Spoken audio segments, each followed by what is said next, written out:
ভাগ্যভাস্কর আপনি অনুষ্ঠানে আপনাদের প্রত্যেককে জানাই স্বাগত। এই অনুষ্ঠান আজকে আপনাদের কাছে একটা জায়গা নিয়ে নিয়েছে, কারণ এই অনুষ্ঠান আপনাদেরকে শিখিয়েছে কিভাবে গ্রহ নক্ষত্রের নিরিখে আপনারা আপনাদের জীবনের স্বপ্ন পূরণ করতে পারেন।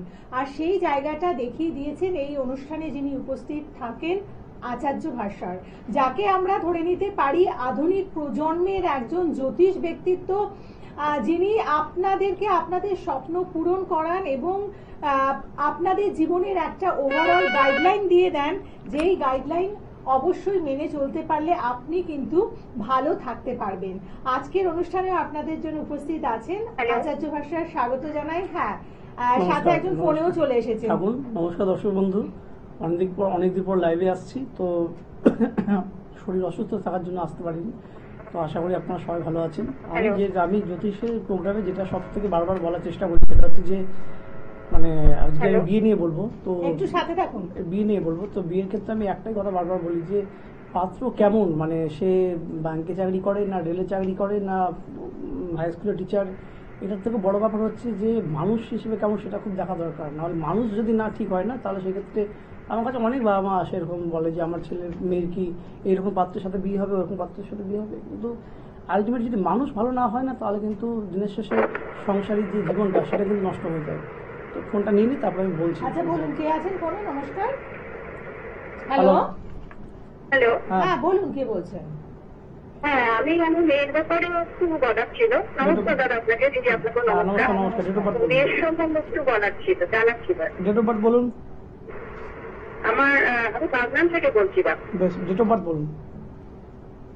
আপনার মেয়ের ডেট অফ বার্থটা বলুন আর নামটা বলুন দিদি।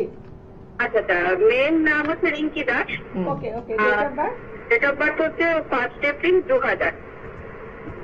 টাইম? সময় হচ্ছে আপনার রাত্রিবেলা 9টা থেকে 15 মিনিট। রাত্রি 9টা 15। জন্মস্থান? জন্মস্থান কোথায়? জন্মস্থান বাগনান। বাগনান মানে হাওড়া জেলা, তাই তো? হ্যাঁ হ্যাঁ হ্যাঁ, হাওড়া। জন্মবারটা ছিল শনিবার তো? হ্যাঁ, শনিবার। কুম্ভ রাশি, বৃশ্চিক লগ্ন, জাস্ট 7:30 29 মাস তো ঢুকেছে, দেখি ছকটা। লগ্নের সপ্তম স্থান, দ্বাদশ স্থান খারাপ। বিয়ে হয়েছে? না না, বিয়েটাই হচ্ছে না। বিয়ে বারবার সম্বন্ধ আসছে বা কেটে যাচ্ছে, বা বিয়ে করার কোনো ইচ্ছে নেই, এই টাইপের কোনো ব্যাপার দেখা যাচ্ছে? হ্যাঁ, কিন্তু সম্বন্ধ আসছে, ভেঙে যাচ্ছে। আবার কিছু সম্বন্ধ যদি একটু এগোচ্ছে, তো মেয়ে কোনোভাবে বেঁকে বসছে। মেয়ের ঠিক পছন্দ হচ্ছে না, তাই তো? না, এবারে যে কেউ আসছে কিনা সেটাও আমরা বুঝতে পারছি না, সেটাও বলছে। অনেক সময় এটা হচ্ছে যে ভালো সম্বন্ধ আসছে, সেটা মেয়ের পছন্দ হচ্ছে না, আবার ভালো সম্বন্ধ আসছে সেটা কাছে গিয়ে কেটে যাচ্ছে বা ইয়ে হচ্ছে। হ্যাঁ হ্যাঁ, এরকম কিছু হচ্ছে। দেখুন, এই যে সপ্তম আর দ্বাদশ স্থানটা বললাম না, এখানে এই ছক দেখে আমরা বুঝতে পারি যে মানে এই ধরনের জাতক বা জাতিকাদের তন্ত্রোক্ত কোনো প্রভাব আছে নাকি। তো এখানে আমি একটা জিনিস বলে দিচ্ছি যে এই যা ছক, তাতে কিন্তু আমি যদি খুব ভুল না হয়, এই বিয়েতে কিন্তু বাঁধন দেওয়া আছে, বুঝেছেন? এই বাঁধন দেওয়া থাকলে কি হয় আমি আপনাকে বলছি। বাঁধন দেওয়া থাকলে, এবং যে বাঁধনটা দেওয়া আছে এটা মোটামুটি আনুমানিক গত 7 বছর ধরে, মানে ওর বিয়ের বয়সের আগে থেকে বাঁধনটা দেওয়া আছে, এবং সেটা আপনাদের খুব ঘনিষ্ঠ রিলেটিভ, ক্লোজ রিলেটিভ এরকম দ্বারা করা আছে। তো আমি বলছি যে বাঁধন দিলে আইদার বিয়ে কাছে গিয়ে ভেঙে যায় সম্বন্ধ, হ্যাঁ, আর 2 নম্বর হচ্ছে যে যদি আপনি এইগুলোর মধ্যে বিয়ে কোনো রকম দিয়েও দেন, যত ভালোই ছেলে হোক না কেন, সেটা 3-4 মাসে বেশি বা 6 মাসে বেশি বা ম্যাক্সিমাম 1 বছরের বেশি সেই বিয়েটা টিকবে না। তো এবং আরো একটা সাইড এফেক্ট হচ্ছে, বিয়ে করার যে ইচ্ছা, সেই ইচ্ছাটা অনেকের ক্ষেত্রে চলে যায়। আমার কাছে অনেক ক্লায়েন্ট আসে যে আমার ছেলে বিয়ে করতে, যেটা বলছি, ইচ্ছাটা সত্যিই নেই। হ্যাঁ, ও বসছে, রাজি হচ্ছে। আপনি এই 7 মাস আগে একটা ঘটনা হলো, ছেলে রাজি হলো, মেয়ের আমরা অনেক বললাম, দুজনে আলাদা দেখা করলো, ঠিক আছে, অনেক দূরে গেলো। তারপরে কি হলো হঠাৎ করে, ছেলে পক্ষ একদম রাজি, মেয়ে পক্ষ এটাই হবে। আমাকে একটা কথা বলুন, সেটা হচ্ছে মেয়েকে কোনো আমাকে একটা জিনিস বলুন যে মেয়েকে কোনো রকম বা কোনো স্টোন বা পাথর বা কোনো জ্যোতিষীয় প্রতিকার পড়ানো আছে? হ্যাঁ হ্যাঁ, কি কি পড়ানো আছে বলুন তো? হ্যাঁ, কি বলে? কোনো পাথর বা স্টোন কিছু ইয়ে করা আছে? মানে মানে কিছু করেছে না হ্যাঁ, সেটা বলছেন তো? অ্যাস্ট্রোলজারের সাথে আপনি কখনো কনসাল্ট করেছেন মেয়ের ব্যাপারে বা কিছু? হ্যাঁ ওটাই বলছি, করেছি। হ্যাঁ, হাতে কিছু ধারণ করে আছে? হাতে কিছু ধারণ করে আছে? হ্যাঁ হাতে ধারণ করে আছে। কি আছে? 3টে স্টোন পড়ে আছে। 3টে পাথর পড়ে আছে। একটা কি দিয়েছিল, ওই বৃহস্পতির জন্য একটা দিয়েছিল, হ্যাঁ, আর একটা বলেছিল শুক্রের কিছু খারাপ আছে, হ্যাঁ। আরেকটা শারীরিক পলা দিয়েছি। পলা, জারকন হতে পারে শুক্রের জন্য, বা হ্যাঁ, ডায়মন্ড হতে পারে, ওরকম কিছু আমি আর পোকরা আছে। দেখুন আমি একটা কথা বলছি, এটা সবার জন্যই বলছি, দর্শক বন্ধু সবাই শুনুন, যে বিয়েতে যদি বাঁধন দেওয়া থাকে সেক্ষেত্রে যত দামি স্টোন পড়ান না কেন, যাই পড়ান না কেন, তাদের কিন্তু প্রতিকার কিন্তু হবে না। কারণ এটা কিন্তু গ্রহগত দোষ থেকে কিন্তু আসছে না। আমাদের যখন কোনো প্রবলেম হয় আমরা দুটো জিনিস দেখি, যে প্ল্যানেটারি কোনো ডিস্টারবেন্স আছে নাকি বাইরে থেকে ক্ষতি করা হয়েছে। বাইরে থেকে ক্ষতি করা থাকলে সেক্ষেত্রে কিন্তু স্টোনের কোনো ফাংশন থাকবে না। এবং দেখবেন যে এই যে যখন বাঁধন দেবে তখন মেন সিমটম হচ্ছে শরীরে গাইনি কোনো প্রবলেম দেখা যাবে। গাইনি কোনো প্রবলেম কিছু হচ্ছে, ইরেগুলার পিরিয়ড বা পেটে ব্যথা প্রচন্ড, আমার মেয়ের ওটা অনেকদিন ধরে অনেকদিন ধরে তো মানে বাঁধনটা দিয়েছে সেই জন্য হচ্ছে। ও আচ্ছা, এটা অনেক বছর হয়ে গেল প্রায়, আমি যেটা বলছি হ্যাঁ, ওটা আজ থেকে 11-12 বছর ধরে। বাঁধনটা দিয়েছে প্রায় 7-8 বছর ধরে। এবং তখন থেকে এই জিনিস করলে শরীরের মধ্যে মানে আমরা যখন দেখি কোন ক্লায়েন্টকে তখন দেখি যে এই লক্ষণগুলো আছে কিনা, তাহলে বুঝে নিতে হয় যে হ্যাঁ জায়গাটা খুব কঠোরভাবে করা হয়েছে। ঠিক আছে, তো আপনি যে কোনো ভালো অ্যাস্ট্রোলজারের কাছে যান, গিয়ে তন্ত্র মতে যেটা ক্ষতি করা হয়েছে সেই তন্ত্র মতে সেটা কাটানোর ব্যবস্থা করুন। ওর এই বিবাহযোগ আছে তো? শুনুন, বিয়েটা এখন আর 1.5 বছরের মতো যোগ রয়েছে, অনেকদিন ধরে যোগ চলছে, আর 1.5 বছরের মতো যোগ আছে। এই 1.5 বছর পেরিয়ে গেলে কিন্তু আগামী 6 বছর এখনো যোগ নেই। তো প্রতিকার করে বিয়েটা যাতে এই বছরের মধ্যে যাতে হয় সেটার ব্যবস্থা করুন। যে কোনো ভালো জ্যোতিষ বা তন্ত্রবিদের কাছে যান। ঠিক আছে, নমস্কার। এবার আমি একটা জিনিস বলছি, না আমি আর বলিনি, বিয়ে না হওয়ার ক্ষেত্রে আমি একটা, দেখুন দর্শক বন্ধু, আপনারা হয়তো ভাববেন যে আমি কিভাবে বলছি জিনিসগুলো বা কিভাবে ইয়ে করছি। দেখুন, তন্ত্র নিয়ে প্রচুর পড়াশোনা করতে হয়। তন্ত্র নিয়ে প্রচুর পড়াশোনা না করলে কিন্তু এই ব্যাপারগুলো নিয়ে ইয়ে করা যায় না। তো আমি একটা তন্ত্রের একটা ছোট্ট একটা টোটকা বা আমি একটা বলছি, যেটা করলে বিয়ে বাঁধন দেওয়া থাকলে অন্তত 20 থেকে 30% জায়গাটা কেটে যায়। ধরে থাকুন যে ফোনে আছেন, মন্ত্রটা হচ্ছে ওং গৌরীপতি মহাদেবায় মনো ইচ্ছিত বর শীঘ্রাতি শীঘ্র প্রাপ্তর্থং গৌর্যে নমঃ। কোনো একটি শুদ্ধ পাত্রে একটা শিবলিঙ্গ স্থাপন করে সোমবার থেকে পুজো আরম্ভ করবেন। পাশে একটা ওই মেওয়া নারকেল বলে না, মানে মানে ভেতরে যে নরম যে নারকেল শাঁসটা সেটা রাখবেন। রেখে সেটার মধ্যে একটা লাল মানে শালু জড়িয়ে সেটাকে মা গৌরী মনে করে সেটাকে শিবলিঙ্গের পাশে রেখে পুজো করবেন। তো শিবের পুজো যেভাবে করতে হয় সেভাবে পুজোটা করবেন। এটা 7 দিন করবেন। 7 দিন করার পর এর পাশে একটা মানে শুদ্ধ ঘি দিয়ে যে প্রদীপ জ্বালাতে হয় সেটা প্রত্যেকদিন সন্ধ্যেবেলা জ্বালানো থাকবে, একদম ভোর 4টে পর্যন্ত জ্বালানো থাকবে। এটা 7 দিন করুন। 7 দিন করার পর এটা যখন কমপ্লিট হয়ে যাবে তখন 11 জন কন্যাকে, 11 জন 16 বছরের নিচে কন্যাকে, মানে 12 থেকে 16 বছরের কন্যাকে, 11 জন কন্যাকে তৃপ্তি সহকারে ভোজন করান একটা যে কোনো দিন। একটা যে কোনো দিন 11 জন কন্যাকে তৃপ্তি সহকারে ভোজন করান এবং মনস্কামনা চান যে মেয়ে যাতে তাদের বিয়ে হয়ে যায় বা বাঁধন যাতে কেটে যায় বা হয়ে যায়। তো সেক্ষেত্রে কিন্তু তাড়াতাড়ি কিন্তু বাঁধনটা কাটার ক্ষেত্রে কিন্তু করবে। যদি না সেটা খুব বড় থাকে, বড় যদি থাকে তাহলে সেক্ষেত্রে এইটা করার সাথেও কিন্তু প্রতিকারটা করতে হবে, বাঁধনটা কাটানোর প্রতিকারটা করতে হবে। তো এটা আমি একটা ভালো একটা তন্ত্রের একটা উপাচার দিলাম। তো এটা করলে জায়গাটা হবে, ক্লিয়ার হবে। আপনি তন্ত্রের বাঁধন কাটাবার জন্য অন্য অ্যাস্ট্রোলজারের কাছে কেন যাবেন? আপনিই তো করে দিতে পারবেন। এটাই হচ্ছে আমার। আমি পারবো মানে দেখুন, প্রথম বলি আমি ভগবান নই। আমি যদি ভগবান হতাম তাহলে টিভিতে বসে প্রোগ্রাম করতাম না। তো আমি ভগবান নই। তো আমি যে সব কিছু পারবো এরকম ব্যাপার না। আর কোনো ক্লায়েন্টকে আমি বলি না যে আমার কাছেই আসতে হবে, আমার কাছেই আসতে হবে, আমার কাছেই দেখান, আমার কাছে প্রতিকার করুন, একদম না। যে ডাক্তার রোগটা ধরতে পারে তার পক্ষেই তো সারানোটা, সেটা উনি বুঝবেন, সেটা উনি বুঝবেন বা করবেন। আমার কাছে আসতে হবে বা করতে হবে এরকম ব্যাপার না। তো আমি যেটা বলছিলাম যে বিয়ে দেওয়ার সময় দেখুন যে মানুষটা কেমন। মানুষটা যদি খারাপ হয় না সেক্ষেত্রে কিন্তু আপনি যত বড় ব্যাংকের ম্যানেজার দিন বা রেলের উচ্চপদস্থ কর্মচারী দিন বা সরকারি কর্মচারী দিন না কেন, সে এসে যদি বউকে পেটায় তাহলে কিন্তু আপনি বলতে পারবেন না যে আমার জামাই তো এনআরআই বা ব্যাংকের ম্যানেজার। তো আগে দেখতে হবে মানুষটা কেমন, কারণ আজকে তার টাকা নেই, কালকে তার টাকা হতেও পারে। তো ছক থেকে কিন্তু আমরা দেখতে পাই যে মানুষটা কেমন, ছক বা হাত যে কোনো কিছু একটা দিয়ে আমরা দেখতে পাই, বা ছবি থেকেও ফেস স্টাডি করে আমরা বুঝতে পারি যে মানুষটা কেমন। মানুষটা ভালো হলে সেক্ষেত্রে বিয়ের জন্য এগোন। তো কে ফোনে আছেন দেখে নেব। বলুন, কে আছেন? নমস্কার। নমস্কার, আমি অজয় ঘোষ বলছিলাম বাঁকুড়া থেকে। ডেট অফ বার্থ বলুন। আচ্ছা বলুন, কার ব্যাপারে?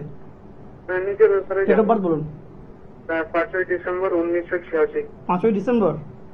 হ্যাঁ, 19 ডিসেম্বর 1986। টাইম সকাল 10টা 40। 10টা 40 হ্যাঁ সকাল। হ্যাঁ, জন্মস্থান বাঁকুড়া। বাঁকুড়া। জন্মবারটা শুক্রবার ছিল তো? হ্যাঁ, শুক্রবার। মকর রাশি, মকর থেকে শনি বেরিয়ে গেছে 29 তারিখে। মকর রাশি, মকর লগ্ন, ধরে থাকুন। রবি শনি লগ্নের একাদশে, এটা খারাপ যোগ, এটা ভালো না। আপনারও কি বিয়ে নিয়ে কোনো প্রবলেম আছে? বিয়ে হওয়া বা বিয়ে না হওয়া? না, বিয়ে নেই, বিয়ে হয়েছে কিন্তু ওই ডিভোর্সে। আচ্ছা, আপনি তো আপনার যে ছক তাতে আপনার পূর্ণ কালসর্পদোষ রয়েছে, এবং কালসর্পদোষ থাকলে যে শুধু ক্ষতি হয় তা না, কালসর্পদোষ থেকে আমরা বিভিন্ন নেচারও জানতে পারি। যে আপনার যে ছক তাতে আমি বুঝতে পারছি যে আপনার মানে বিয়ের পরেও আপনার একাধিক সম্পর্ক বা একাধিক এইসব জিনিসগুলো ছিল। আগে ছিল, এখনো তো মানে বউয়ের সাথে অশান্তিটা হয়েছে কি কারণে? এই নিয়ে কি বউয়ের সাথে অশান্তি? দেখুন, আপনি এবার আপনি কি চাইছেন যে বউকে আপনার কাছে যাতে ফিরিয়ে দেওয়া যায়? হ্যাঁ, আমি চাইছি যাতে ডিভোর্সটা না হয়। হ্যাঁ, কিন্তু দেখুন, আপনি কি গ্যারান্টি দিতে পারবেন যে আপনার কাছে বউ ফিরে এলে আপনি বউয়ের গায়ে হাত দেবেন না, বা বউকে টর্চার করবেন না, বা মানসিক বা শারীরিক নির্যাতন করবেন না? আপনার ছকটা তো পুরোপুরি করাপ্টেড। আপনার ছকটা ভালো নয়। ছকটা ভালো নয় মনে হচ্ছে যে মানে ভালো মানুষ হওয়ার জন্য যে ছকের যে ডেফিনেশন দরকার সেগুলো আপনার ছকে নেই। ঠিক আছে, তো সেক্ষেত্রে আমি চাইবো না যে মহিলা আপনার হাত থেকে পালিয়ে গিয়ে বেঁচে আছে তাকে আবার সেই ইয়ের মধ্যে ঢুকিয়ে যেতে, গুহার মধ্যে ঢুকিয়ে যেতে, কারণ আপনি সেই আবার টর্চার করবেন। তো আমার মনে হয় আপনার জ্যোতিষীর থেকে আপনার নিজেকে সংশোধন করা বেশি দরকার। ঠিক আছে, আপনার প্রতিকার আমি করতে পারবো না। নমস্কার। একদম। এবং এই ব্যাপারটা আমি বরাবর দেখছি যে আচার্য ভাস্কর যখন থাকেন মানে তিনি কখনো অন্যায়কে সাপোর্ট করেন না, যে এই অন্যায়টাকে সাপোর্ট করে ওনার মন মতো কথা বললে পরে আমার বেশ কিছু রোজগার হবে। এই টাকা তো খাওয়া যায় না। শোনো দিদি, শোনো, টাকা খাওয়া যায় না। টাকা কত লাগে একটা মানুষের জীবনযাপনের জন্য? একটা ঘর বাড়ি, মানে দেওয়াল ছাদ, বেসিক খাওয়া দাওয়া, ওষুধপত্র, হ্যাঁ, জামা কাপড়, মোটামুটি এইগুলো থাকলেই তো হয়। আমরা কি হয়, এগুলোর পরে এগুলো হচ্ছে আমাদের বেসিক নিড, মানে বেসিক চাহিদা। এগুলো পূরণ হওয়ার পর আমরা যেটা চাই সেটা হচ্ছে যে আমার তো এইটা হলো না, ওইটা হলো না। এই থেকে কিন্তু তখন বেশি টাকার রোজগারের দরকার পড়ে, তখন আমরা একটার পর একটা ভুল কাজ করি এবং তার ফলে আমাদের জায়গাগুলোকে আমরা নিজেরাই নষ্ট করি। তো টাকার পিছনে যদি বিবেক কোনো ধ্বংসস্তূপে চাপা পড়ে থাকে, আমি সেই বিবেক জাগাবার জায়গা নই না। এটা দেখে, এই অনুষ্ঠানটা দেখে তাদের কিন্তু কিছু হলেও একটু সাড়া জাগবে তাদের ভেতর থেকে। না, টাকার পিছনে দৌড়লেই আপনার চাহিদা বাড়তে থাকবে, এবং চাহিদা বাড়তে থাকলেই আপনি জ্যোতিষীর কাছে যাবেন, গিয়ে বলবেন আমার এইটা করে দিন, ওটা করে দিন, এর কোনো শেষ নেই। তো প্রবলেমটা আগে বুঝতে শিখুন যে প্রবলেমটা না সারানো নয়, আচার্য ভাস্করের কাছে কখন আসতে হবে, যে যখন যে প্রবলেমটা সত্যিকারের না সারছেই না এবং আপনার দেওয়ালে পিঠ থেকে গেছে, সেক্ষেত্রে আচার্য ভাস্করের কাছে আসুন। শুধুমাত্র জানবার জন্য, বোঝবার জন্য আসুন না। কি আছেন ফোনে? বলুন। নমস্কার। নমস্কার, আমি রঞ্জিত নস্কর বলছি, হাওড়া থেকে। আচ্ছা, বলুন, কার ব্যাপারে জানবেন? একটু আমি নিজের ব্যাপারে জানতে চাই। ডেট অফ বার্থ বলুন। বলুন, date of birth. 12/1/1988। 1988। 4:44 PM। 4:44 PM। জন্মস্থান? হাওড়া। জন্মবারটা ছিল মঙ্গলবার, তাই তো? হ্যাঁ স্যার। কন্যা রাশি, মিথুন লগ্ন, একটু ধরুন।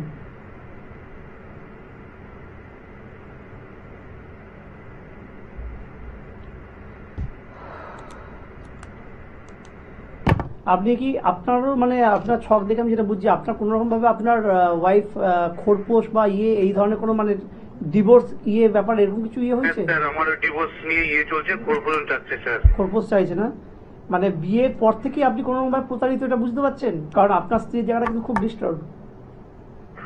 মানে ওই দিক থেকেই স্যার ডিস্টার্বটা বেশি হয়েছে। 1 2 3 4 চতুর্থে মানে চন্দ্র কেতু এবং রাহুর সাথে কানেক্টেড চন্দ্র। একটা জিনিস বলছি যে আপনার ওয়াইফ কখনোই ভালো মানুষ ছিল না, মানে এইটার ক্ষেত্রে আপনার ওয়াইফের মা, মানে আপনার যে শাশুড়ি, তার কিন্তু ইন্ধন আছে। ঠিক আছে, হ্যালো, হ্যাঁ স্যার আপনি ঠিকই বলেছেন, এখানে ইন্ধন আছে। যে কথা বলে আমার কথা বিষয় কিন্তু ওর মা যেটা বলে সেটাই হ্যাঁ। আমার কাছে সঠিক। ওর মায়ের কিন্তু এখানে কোনো তন্ত্রের কোনো কাজ বা ক্রিয়া করে থাকতে পারে যেটার ফলে এই জিনিসটা এত হচ্ছে এবং খোরপোশের জন্য আপনাকে একটা বিশাল চাপে ফেলে দিয়েছে। হ্যাঁ স্যার, আপনি যদি এখনো আপনার হাতে টাইম রয়েছে, আপনি যদি কোনো ভালো অ্যাস্ট্রোলজারের কাছে যান বা তন্ত্রের জায়গাটাকে, যেটা আপনার শাশুড়ি মানে আপনার ওয়াইফের মা যে ক্ষতিটা করে এই জায়গাটাকে তৈরি করেছে এবং আপনার কাছে একটা বিশাল টাকা ডিমান্ড করছে, এই জায়গাটা থেকে যদি আমার তরফ থেকে সেই ডিমান্ডটা মানে অনেকটাই। হ্যাঁ, না আপনি অনেক দেখুন, আপনি দেবেন কেন? আপনি যদি ভালো মানুষ হয়ে থাকেন, আপনাকে কেউ যদি প্রতারণা করে যদি আপনার কাছে টাকা চায়, তাহলে আপনি দেবেন কেন? আপনি দেবেন না, কিন্তু সেই ক্ষেত্রে তন্ত্রে যে ক্ষতিটা করা আছে তার জন্য আপনি বারবার বিপদে পড়ছেন এবং আপনি মানে কি বলবো নাকানি চোবানি খাচ্ছেন, মানে আপনি হাবুডুবু খাচ্ছেন, বিবার সার্ভাইভ করবেন। হ্যাঁ, তো সেটার জন্য কিন্তু আপনি তন্ত্রের যে ইয়েটা আপনার শাশুড়ির নাম, গোত্র, ছবি এগুলো নিয়ে কিন্তু আপনি যে কোনো ভালো অ্যাস্ট্রোলজার কাছে বা আপনার কাছে দেখো বহুদিন ধরে চেষ্টা করছি স্যার, আপনার কাছে একটু আপনার সাথে ইয়ে করবো বলে। এই তো আমি এখানে ফোনে তো বলে দিলাম, আর যদি দেখাবার হয় ফোন করে আসবেন তো নমস্কার। তো আমি দর্শকদের সবাইকে বলছি, দর্শক বন্ধু, আমি কিন্তু 14 জায়গায় চেম্বার করে বেড়াতে পারি না, ঠিক আছে? কারণ আমার প্রতিকার করতে টাইম লাগে, একজনের প্রতিকার করতে আমার মিনিমাম 15 থেকে 20 দিন বা 22 দিন 25 দিন। যারা আমার ক্লায়েন্ট আছে তারাও দেখছি, তারাও জানবে যে আমি প্রত্যেকের প্রতিকার কিন্তু 20 থেকে 22 দিন 25 দিন টাইম লাগে। তো সেক্ষেত্রে আমি একটাই জিনিস বলবো, আর ফোন করে আমি আমার ভাগ্য জানতে চাই, আমারটা একটু বলুন, করুন, এসব করবেন না। ফোনে আমি কোনো ভাগ্য বিচার করি না। আমার কাছে আসতে গেলে প্রকৃত প্রবলেম হলে তবেই আসবেন, আর ধরে থাকুন যে আছেন। আর হচ্ছে যে অনলাইন কনসালটেশন আছে, অনলাইন কনসালটেশনের জন্য কিন্তু আমি কিন্তু ফিজটা কিন্তু একটু বাড়িয়ে রেখেছি ইচ্ছে করে, যাতে যার একান্ত দূরে থাকে, যার একান্ত আসার প্রচণ্ড সমস্যা, কিন্তু আমার সাথে কনসাল্ট না করলেই নয়, তারা আমার সাথে অনলাইন কনসালটেশন করবেন। সেক্ষেত্রে আমি অনলাইন করব। যারা দূরে থাকেন বা যারা একদমই আসতে পারবেন না, বাইরে থাকেন বা দূরে বা নর্থ বেঙ্গলে অনেক ক্ষেত্রে হয়, কিন্তু মানে এমনি কাছাকাছি আমি অনলাইন কনসাল্ট করব, তাদের ক্ষেত্রে কিন্তু নয়। তো যারা একদম দূরে আছেন তারা করবেন। কি আছেন ফোনে? বলুন, কে আছেন? নমস্কার। হ্যাঁ নমস্কার, আপনাকেও নমস্কার। আমি বন্যা থেকে বলছি, না আমাদের ছেলের সম্বন্ধে বলার ছিল। ছেলের ডেট অফ বার্থ বলুন, সময় কম আছে। হ্যাঁ, ছেলের ডেট অফ বার্থ হচ্ছে 20 মে 2007। 20 মে 2007। হ্যাঁ, আর জন্মের সময় হচ্ছে 1:14। 1:14। হ্যাঁ, পিএম আর কি যেটা করে। হ্যাঁ, জন্মস্থান বসিরহাট।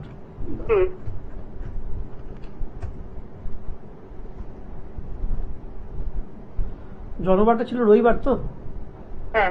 মিথুন রাশি, কন্যা লগ্ন, পুনর্বসু নক্ষত্র।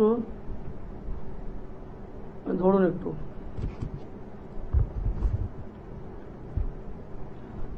বর্তমানে ছেলে পড়াশোনা জায়গাতে একদম ডিস্টার্ব, খারাপ। পড়াশোনা করছে না না করার মতো আর কি। কোনো খারাপ সংস্রবে জড়িয়েছে? হ্যাঁ, বলছি কোনো খারাপ কোনো সম্পর্কে বা কোনো খারাপ অ্যাফেয়ারে জড়িয়েছে? সেটা তো প্রথমে আমরা বুঝিনি, তবে এখন চারিদিক থেকে শুনে নিজেও ঘরে ওর আচরণে কিছুটা বুঝতে পারছি, মানে ওনাকে বাজে চক্রতেও জড়িয়ে গেছে হয়তো। আমি আপনাকে বলছি, বাজে চক্র থেকে বেশি ডেফিনেট করে বলছি যে একটা কোনো খারাপ মানে মেয়ে বা কোনো খারাপ সম্পর্কে জড়িয়েছে, বুঝেছেন? যেটা কিন্তু মানে আমি আপনাকে বলছি, মানে ওটা আমি বলতে পারছিলাম, মেয়েটার সাথে জড়িয়েই মেয়েটাই শুনতে পাচ্ছি কেন একটা বাজে চক্রের সাথে ওকে জড়িয়ে দিয়েছে, এবং মেয়েটা খুব বাজেভাবে বাড়ি শুদ্ধ ওকে একদম মানে অন্যরকম ভাবে ক্যাপচার করে ফেলছে। তো সেক্ষেত্রে আমি আপনাকে বলছি যে এই যে মেয়েটি আছে না, এই মেয়েটি কিন্তু একরকম কিন্তু বশীকরণের মতো কিন্তু কাজ করে রেখেছে। এবং এই ছকে আমি একটা জিনিস আমি আপনাকে বলছি যে এই কাজ যদি করতে হয় সেক্ষেত্রে কিন্তু আদিবাসী তন্ত্রের করতে হয়, সাহায্য নিতে হয়। এবং যে ক্ষতিটা করা হয়েছে সেটা কিন্তু আদিবাসী তন্ত্রের মাধ্যমে কিন্তু সেই ক্ষতিটা করা হয়েছে, বুঝতে পারছেন? আপনি যেমন করে হোক মেয়েটার ছবি জোগাড় করুন, মোটা টাকা আদায় করছে বাড়ি থেকে। আপনি যেমন করে হোক মেয়েটির ছবি একটা জোগাড় করুন। জোগাড় করে আপনি যে কোনো ভালো তন্ত্রবিদের কাছে যান। এই মেয়েটি যে তন্ত্রের মাধ্যমে জাল বুনে আপনার ছেলেকে ধরে রেখেছে সেটাকে যদি ছাড়িয়ে দেওয়া যায় এবং পার্মানেন্ট ছাড়তে হবে। এমন নয় যে 6 মাস 1 বছর করলাম, প্রতিকারটা করলাম 1 বছরের জন্য হলো, তারপর আবার অন্য কোথাও গিয়ে সম্পর্ক জড়াবে, এরকম না। প্রতিকার যেটা করতে হবে সেটা একদম লাইফ টাইম, একদম সারা জীবনের জন্য, ঠিক আছে? তো সেইটা যাতে করা যায় সেটা আপনি ভালো তন্ত্রবিদের কাছে যান। আর ছেলে তো খাওয়া দাওয়া তো বাড়িতে কিছুই করছে না, হ্যাঁ? খাওয়া দাওয়া কিছু করছে না, অল্প একটু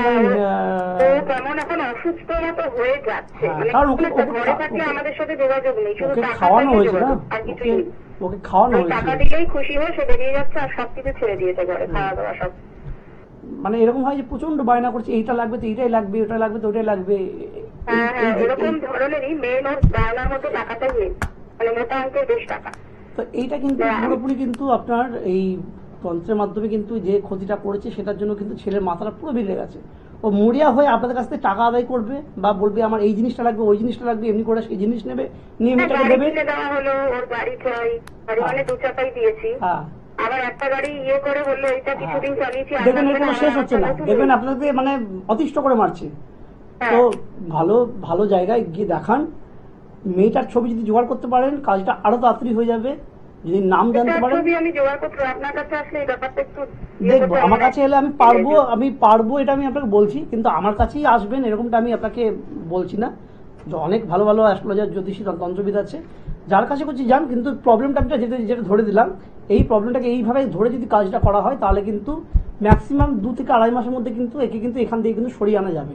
এবং ছেলের সামনে অনেক ভালো ফিউচার রয়েছে, ছেলের ফিউচারটা সামনে। আমাদের সাথে থাকা না থাকা সমান হয়ে গেছে, শুধু জিনিস দেওয়া টাকা দেওয়ার জন্য আমাদের, আর বাদ বাকি ঠিক আছে আমি যেটা বললাম সেটা করুন। হ্যাঁ আচ্ছা, হাতে কতক্ষণ সময় আছে দাদা? 3 মিনিট। আমি একটা জিনিস বলে দিই, সেটা হচ্ছে দেখুন দর্শক বন্ধু, তন্ত্রের মাধ্যমে অনেক কিছু জায়গা ক্ষতি করা যায়। আমি বলছি যে অনেক সময় দেখা যায় যে আমাদের বাড়ির মা বোন এদের গাইনো বা কোনো প্রবলেম হচ্ছে, যে মাসিক বা পিরিয়ড ঠিক মতো হচ্ছে না, তো সেক্ষেত্রে এই পিরিয়ড বা বন্ধ করে দেওয়ার আমি একটা টোটকা বলছি। এটা করে ক্ষতিটা করা হয়, সেটা হচ্ছে যে একটা সাদা পান, মানে যাতে চুন ক্ষয়ের কিছু থাকবে না, সেই পানটাকে সেজে একটা মন্ত্র 7 বার করে পাঠ করতে হবে 21 দিন। সেই মন্ত্রটা হচ্ছে ওং নমো আদেশ শ্রী রামচন্দ্র সিংহ গুরুকা তরু গাঁঠ ঐঙ্গা ঠালি তরু দুলাই তোর দূষরিত পরিত দেবার পায় ইহ দেখো হনুমন্ত দৌড়াবার আয়ে অমুক, মানে যার জন্য বলছি, অমুক কি দেহ শান্তি পায় রোগ কুঁয়রি ভগায় রোগ ন নশেই তো নরসিংহ কি দুয়াই ফুরো হুকুম খদাই। তো এই যে এই জিনিসগুলো কিন্তু আমার কোনো সৃষ্টি নয়, এই জিনিসগুলো আমার কোনো মন্ত্রগুলো আমার তৈরি নয়, এই মন্ত্রগুলো কিন্তু বিভিন্ন সাধু সন্ত যারা বিভিন্ন রকম মানুষদের আছে তাদের কাছ থেকে জোগাড় করে করে তবে কিন্তু এই জিনিসগুলো আমি শেখার চেষ্টা করি বা জানার চেষ্টা করি। কিন্তু আমি দেখেছি যে এই জিনিসগুলোর মাধ্যমে, এই যে মন্ত্রটা বললাম, তারপর আছে অমুক কি দেহ শান্তি পায়, অমুক বলতে যে যার মানে ক্ষতিটা করা হচ্ছে তার শান্তি পায় বলে ক্ষতি করা হচ্ছে। তো এইভাবে এই সাদা পান দিয়ে একটা মেয়ের এইভাবে ক্ষতি করা যায়। তো এই জিনিসগুলো আপনারা যদি জানেন তাহলে বুঝতে পারবেন যে আমাদের বাড়িতে যে অশুভ জিনিস হচ্ছে বা খারাপ হচ্ছে সেগুলো পেছনে কিন্তু যদি শারীরিক কোনো মেডিকেল কোনো কারণ থাকে তার সাথে সাথে কিন্তু এইরকম কোনো কাজও কিন্তু থাকতে পারে, ঠিক আছে?